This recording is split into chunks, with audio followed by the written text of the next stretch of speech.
รวมเก้าการ์ตูนที่มีชื่อเสียงจากช่วงยุคทองของแอนิเมชันเมื่อปี1920 ถึง 1960มิกกี้เมาส์นะครับนี่เป็นอีกการ์ตูนดังนะครับที่อยู่ในอันดับหนึ่ง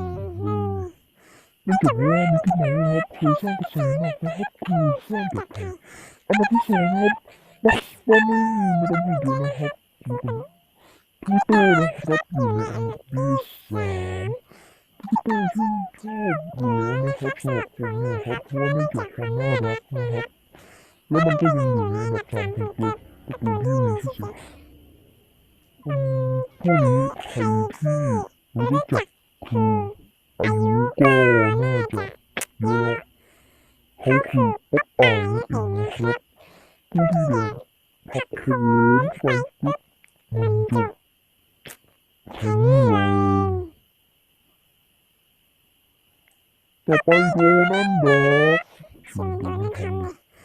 โดนันดักนะครับเป็นตัวการ์ตูนที่กวนตีนชิบหายโดนันดักก็ไม่ได้พูดเยอะนะครับความเป็นจริงเป็นตัวการ์ตูนที่มีชื่อเสียงเท่าที่จำได้นะครับตอนนี้ก็ยังมีฉายอยู่นะครับทอมแอนเจอรี่นะครับเป็นการ์ตูนดังมากๆเลยครับขอให้ทำต่อไปนะเพื่อนเป็นแอนเจอรี่ครับอันนี้นะครับมันชื่อว่าอะไรเนี่ยครับชื่อยาวๆผมเคยไม่อ่านชื่อแล้วนะครับคงจะรู้นะครับว่าอันนี้น่าจะเป็นการ์ตูนกับหมาป่ากับตัวอะไรที่อย่างนี้นี่เลยนะครับฮัสมาเนียนอยู่ในอันดับที่9เลยนะครับนี่คืออันดับสุดท้ายฮัสมาเนียนนะครับเป็นตัวที่โหดมากๆเลยครับแล้วสำหรับใครที่ไม่รู้จักนะครับก็ไปค้นหาดูนะครับทำมันเนี่ย